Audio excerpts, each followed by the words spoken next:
I always thought weddings were happy times, full of joy, laughter, and memories you'd keep forever. But the wedding I attended last year changed how I see things. It left a dark mark on me that I can't forget. My close friend Rachel got married in a small, fancy hall in town. It was a beautiful day, warm but not too hot. Everyone looked perfect in their dresses and suits. The ceremony was lovely, and the reception was full of smiles and chatter. I was one of the bridesmaids and felt honored to stand by Rachel's side. The night was going well. People danced, ate, and shared stories. The bride and groom looked happy, surrounded by friends and family. I was enjoying myself. Around the time for the speeches and toasts, things started to feel strange. Rachel's uncle, Tom, was supposed to give a toast. He wasn't very close to the family, but Rachel asked him anyway. He was a quiet man, with pale skin and tired eyes. No one really talked to him much. When it was his turn, everyone quieted down. Tom stood up, holding his glass, and began to speak. At first, his words were kind. He told stories about Rachel growing up, funny moments, and how proud he was of her.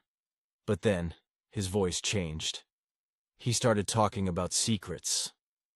"I want to share something," Tom said, looking around. His eyes seemed sharp, almost cold. "Something I should have said a long time ago." The room felt heavy. He took a deep breath and continued. "Rachel's fiancé, Mark, he's not the man you all think he is."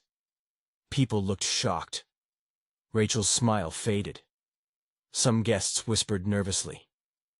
Tom's voice grew louder. "He hides things. Dangerous things." I felt my heart race. What was going on? Rachel stood up, her face pale. "Uncle Tom, please stop." But Tom ignored her. He pulled out his phone and showed pictures. Photos of Mark meeting other women. Texts revealing lies and a hidden past no one knew about. The guests gasped. Mark looked stunned, confused, but angry. Rachel began to cry quietly. The room was filled with tension. Then Tom said something worse. "I almost called the police, but I wanted you all to see the truth today." His words cut deep. Suddenly the lights flickered. The music stopped. The room went silent except for Rachel's sobs. Mark stormed out. Some guests followed, others stayed frozen. Rachel's parents tried to calm her. I wanted to help but felt frozen, too. After a few minutes, the lights came back on. Tom sat down, his face unreadable. No one knew what to say. The wedding felt ruined. But it wasn't over. As the night went on, strange things started happening. Guests noticed their drinks tasted bitter. Some felt dizzy or lightheaded. One woman fainted and had to be helped outside. I checked my own glass. It smelled off, like something was wrong. I told Rachel quietly, but she was too upset to care. Later, the bride suddenly felt sick. She ran to the bathroom, vomiting. Her parents followed her, worried. I stayed with the rest of the guests. The mood was dark and heavy. Then, a man from the catering staff told me quietly that several bottles of wine had been switched earlier. Someone had poisoned the drinks. The police were called. Everyone was questioned. No one knew who did it. Rachel was taken to the hospital. Her parents stayed with her. Mark never came back. The wedding was canceled. Days later, Rachel was released but still weak. She told me she didn't know who would do such a thing, or why. I couldn't stop thinking about Uncle Tom's warning. Was it a coincidence, or did someone want to hurt Rachel and Mark? The police never found proof. No one was charged. The wedding hall was closed for a week. Rachel's family moved to a different city. We lost contact. Sometimes, when I close my eyes, I hear the silence after Tom's toast.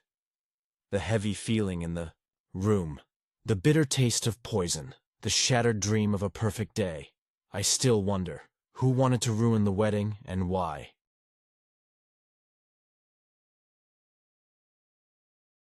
I never thought a wedding could turn into something so unsettling. But that's exactly what happened at my sister's wedding last year. Even now, when I think about it, I feel a cold chill down my spine. My sister Lisa's wedding was held at a small event hall near our town. The place was nice, bright rooms, big windows, and a wooden dance floor. The weather was perfect, warm and sunny. The day started well. Everyone was excited, dressed in their best clothes. Lisa looked beautiful in her white dress, and her fiancé, Jason, was smiling nervously but happily. The ceremony went smoothly, and after that, we all moved into the hall for the reception. As one of the family members, I was helping with setting tables and greeting guests. The hall filled up with laughter and music. But about an hour into the reception, I noticed something strange. A man was standing alone near the back of the room. He wasn't talking to anyone, and didn't seem to know anyone either. He was wearing a dark jacket and looked a little out of place. At first I thought maybe he was just a late guest or someone who got lost. I asked my mom if she knew him. Mom shook her head. No, I don't think so. I kept an eye on him, but he stayed quiet, just watching the people around him. Later, Jason came over to chat with us. He didn't notice the man. I wondered if the man was a stranger invited by accident. I thought about telling security, but the hall didn't have any, and no one seemed worried. As the night went on, the man didn't leave. He stayed at the back, sometimes glancing at the bride and groom. I tried to ignore him. Then, near the end of the party, Lisa and Jason went outside to take some pictures with their friends. I stayed inside, helping clean up some glasses. That's when the man walked up to me. His eyes were dark and cold. He smiled, but it didn't reach his eyes. Nice party, he said softly. I forced a smile. Thanks. Are you with the wedding? He shook his head. No. I just came by. Something about his tone made me uncomfortable. I wanted to step away, but he kept talking. Your sister looks very happy. Is this her first marriage? I nodded. Yes. He looked away, then back at me. You know, sometimes people don't show who they really are at weddings. I didn't know what to say. Then, the sound of a car door closing outside made him stop. He looked toward the window. Suddenly, he said, I should go. Before I could reply, he turned and walked away quickly. I watched him leave the hall and disappear into the night. Feeling uneasy, I told my mom about the man. She looked worried but said, maybe he was just a stranger passing by. That night, after the wedding, we all went home tired but happy, but the next day, things got worse. Lisa's dress was missing, not stolen or lost, completely gone. No one knew how or when. We searched the whole house, the car, and even the wedding hall. Nothing. Then, Jason's car was found parked near an abandoned lot. Inside, there was a note. It said simply, "Trust no one." We were scared. Lisa didn't want to talk about it. She seemed nervous, looking over her shoulder. I kept thinking about the strange man at the reception. Could he be involved? Days later, I found out that the man had been seen near the wedding hall before the party started. No one knew who he was or why he was there. We told the police, but they couldn't find any trace of him. Lisa and Jason decided to cancel their honeymoon. The happy excitement of the wedding was replaced with fear and confusion. Sometimes when I sit alone, I imagine that man watching from the shadows, waiting. What did he want? Why did he come? And will he ever come back?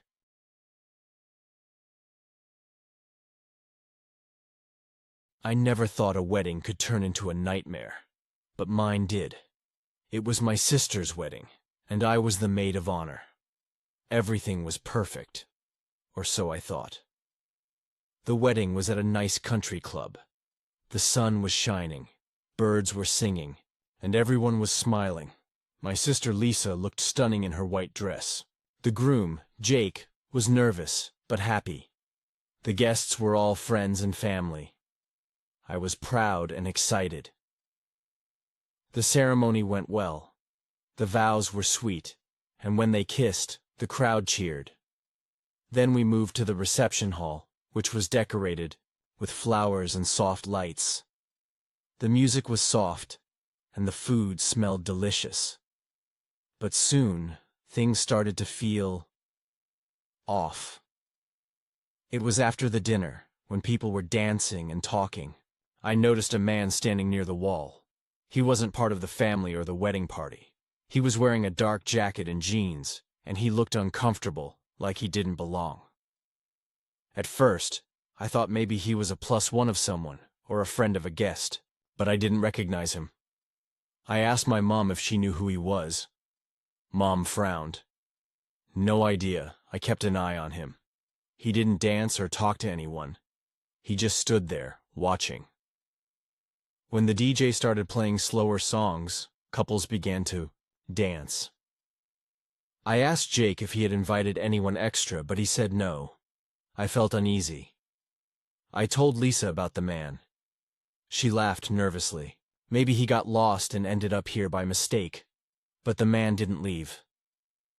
Later, I went to the bathroom. When I came back, I saw him again, this time closer to the gift table. I asked the woman sitting nearby, an aunt I barely knew, if she knew who he was. She shook her head. No, I haven't seen him before. I started to feel nervous. Why was this man here uninvited, not talking to anyone? It didn't make sense. I decided to talk to security. There was a guard at the door, but he was just watching the crowd and didn't seem to notice the man. I pointed him out. The guard looked. I don't recognize him either. I'll keep an eye. I felt a little better but stayed near Lisa and Jake. They were busy greeting guests. Then I saw the man again, this time standing near the dance floor looking directly at Lisa. I felt a chill run down my spine. I moved closer to Lisa and whispered, "That guy's been here all night, and no one knows him. Should we ask him to leave?" Lisa smiled weakly. "It's okay. Maybe he means no harm." But she looked worried. After a while, Lisa said she needed some air. We stepped outside to the patio. The man followed us. I noticed his eyes then. They were cold, empty, and watching everything carefully. "Who are you?" I asked quietly. He didn't answer. He just stared. I stepped back, heart pounding. Lisa saw and said, "Leave us alone." He finally spoke, but his voice was low and strange. "I'm here for the bride." My blood ran cold. Lisa looked confused. "What do you mean?" He didn't say more. He just stood there, silent. I called the guard again. He came outside quickly. "Sir, you need to leave," the guard said firmly. The man didn't resist, but moved slowly toward the parking lot. We went back inside, trying to forget about him. But the feeling stayed. Later, when the dancing was going strong, Lisa's phone buzzed. She looked at it, then went pale. "It's a text," she said.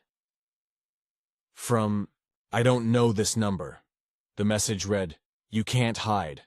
I'm closer than you think." Lisa's hands shook. "Did you tell anyone about that man?" I asked. She nodded. "Just you and Jake." We tried to ignore it, but the message was repeated several times over the next hour. I checked the parking lot security cameras later. The man was outside, near Lisa's car. He wasn't trying to break in, but he waited there, watching. We told the venue manager, and they called the police. The officers came, but the man was gone. They told us to stay safe and watch our phones. That Night. I stayed with Lisa and Jake at a hotel nearby, but at 3 a.m., Lisa woke me up. "My door was open," she whispered. We both jumped up and checked. The door was locked. I looked outside the window. There, across the street, was a dark figure, the man. He was just standing there, watching the hotel. We called the police again, but by the time they arrived, he was gone. The next day, Lisa canceled her honeymoon. She told everyone she didn't feel safe. Her family was worried but also confused. Who was this man? Why was he stalking her? No one knew. Weeks passed. Lisa changed her phone number and moved to a new apartment. I stayed close, but the fear never left her. One evening, I was at Lisa's new place, helping her unpack. Suddenly, the power went out. I grabbed my phone for light, but the screen flickered and died. We heard footsteps outside the door. Slow, heavy footsteps. Lisa locked the door quickly. We waited in silence. The footsteps stopped. Then a soft tapping on the window. Looked up. Nothing. But outside, in the dark, I saw a shadow move.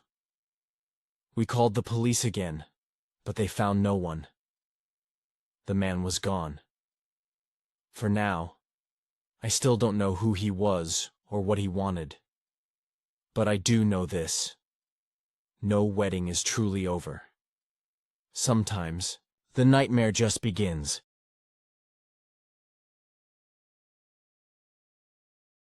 I work as a freelance wedding videographer. It's not glamorous, but it pays the bills. I've shot weddings in barns, backyards, ballrooms, every setting you can imagine. But the wedding I filmed last fall still haunts me, and not in a ghost story way. It's something else. Something I can't explain, but I can't forget. The wedding was in a small rural town about 3 hours from where I live. The bride, Sarah, had found my Instagram and messaged me saying she loved my work. She sounded kind and excited, so I agreed to do the shoot at a discount. She said it was going to be a small, intimate wedding, only about 30 guests, held at her childhood home. The house was deep in the woods. I arrived the day before the ceremony to scout the location. Her parents greeted me at the door. They were polite, but odd. Her father, a tall, stiff man with an overly firm handshake, barely looked at me. Her mother smiled too much. Not the friendly kind of smile. The kind that feels glued on, like someone practicing for a photo. The whole place smelled like old wood and mold. Sarah was sweet, though. She showed me the backyard where the ceremony would be. It was beautiful. Sunlight filtered through tall pines, and they'd set up a simple white arch covered in fake flowers. She seemed genuinely happy. I filmed a few shots that evening. Some detail work, B-roll of the house, the trees, the decorations. I stayed in a motel 10 miles away, and when I got back that night, I reviewed the footage. That's when I noticed something strange. In several shots, especially the wide pans of the house, there was a man standing in the upstairs window, just watching. He wasn't anyone I'd seen. He didn't show up in any of the family intros I filmed. He just stood there, unmoving. I figured maybe it was her brother or a guest. The next day was busy. I got up early and filmed everything. Makeup, dress prep, Sarah laughing with her maid of honor, her dad drinking alone on the porch. The ceremony was quick and quiet. Sarah's husband, Mark, seemed nice enough, but a little nervous. After they said their vows, everyone moved inside for a small dinner and speeches. Here's where it got weird. During dinner, I noticed no one mentioned Sarah's brother. In fact, no one seemed to acknowledge that room upstairs at all. I asked Sarah casually if I should get any shots of the upstairs for the video. Her expression changed instantly. "No," she said quickly. "Just focus on the downstairs. Everything important is here." I dropped it, but curiosity got to me. Later that evening, when most people were drinking out back and dancing on the little makeshift patio, I slipped upstairs. Just for a minute. The hallway was dark. There were family photos on the walls, but one frame had been turned backward. I don't know why that stuck with me. I walked toward the room where I'd seen the man in the window. The door was closed. I listened. Nothing. I turned the knob slowly. Inside, it was empty. Just an old twin bed, covered in plastic. No decorations, no personal items. Like it hadn't been used in years. Then I noticed the camera. It was one of those cheap plastic baby monitors, mounted high in the corner. The little red light was on. Someone was watching this room. I backed out quietly and returned to the party. I didn't say anything. I figured maybe there was an elderly relative they didn't want to talk about. Or maybe someone used to live there, and it was a sore subject. A week later, I sent Sarah the video draft. She emailed me a short reply. "Thank you. Please delete all your raw footage." That was it. No comments, no feedback, just that request. I didn't delete it. Something didn't sit right. I went back through the raw footage again, frame by frame. In one clip, just a second long, during the ceremony, when I'd panned across the backyard guests, I caught him. The same man from the upstairs window. He was standing behind the trees, far back, just barely in the frame, not dressed like a guest. Dark clothes, no expression, just watching. When I zoomed in, I saw it. He wasn't looking at the ceremony. He was staring at me. I emailed Sarah. I told her what I saw and asked who he was. I wasn't accusatory, just curious. Concerned, she never responded. A few days later, my hard drive with all the wedding footage failed. Just that one. It made this awful clicking noise, and then nothing. All the backups, same issue. Dead. Corrupted. Even my cloud account with the video, gone. Error 403. Account locked. I haven't heard from Sarah since. Her Instagram is gone. Her email bounces back. I even tried looking up the address of the house to send a physical letter. There's no listing, no record, nothing in public records. It's like that house, that wedding, never existed, but I know what I saw. I still have a single screen grab, just one, that I printed before everything failed. It's of the man behind the trees. Sometimes, late at night, I feel like I've seen him somewhere else. Not in photos, not on video, but outside, just standing, watching.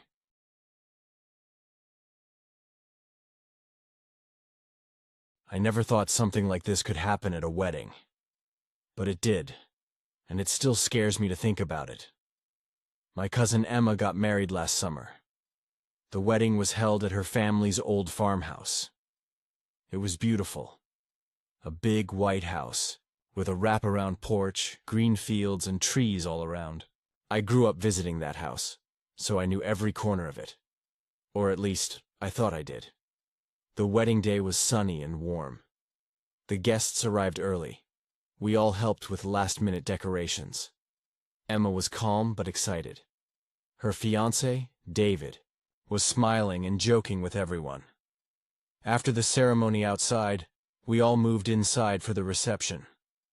The farmhouse was cozy but old, with creaky wooden floors and faded wallpaper. It had a charm that made you feel at home. I was in charge of the guest book and the gift table. It was a small job, but I liked being close to everything.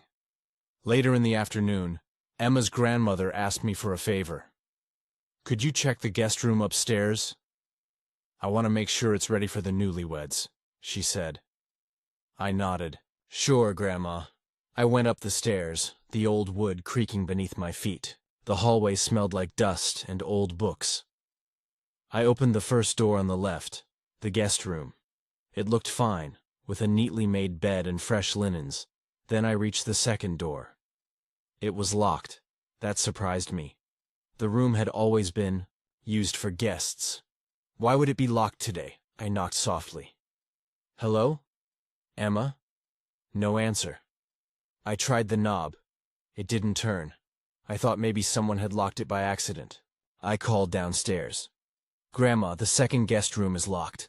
Should I get the key? She said. No, no key. That room has been locked for years. It's not safe to go in there. That made me curious. What's in there? She hesitated.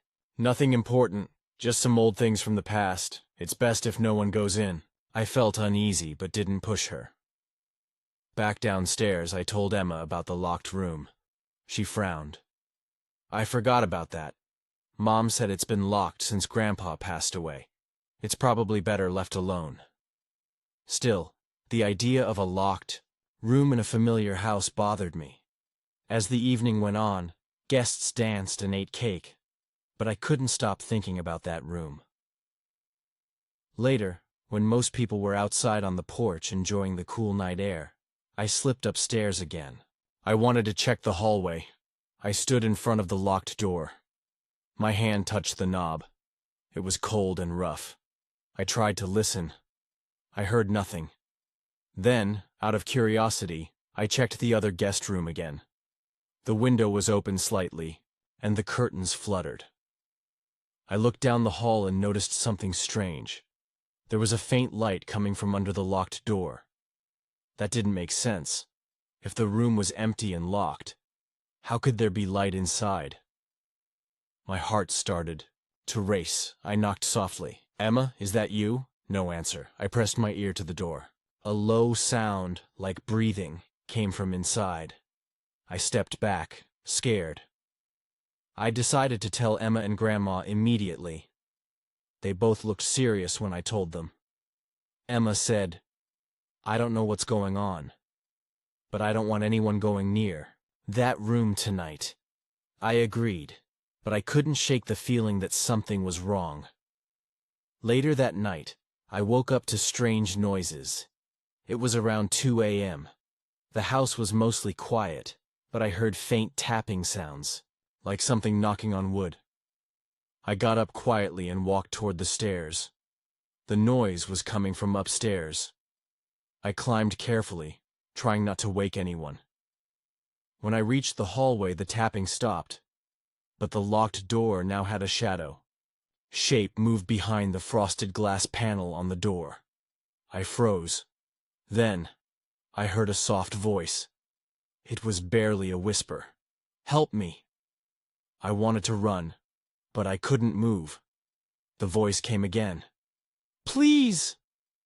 I banged on the door. Emma! Grandma! Someone's inside. No answer.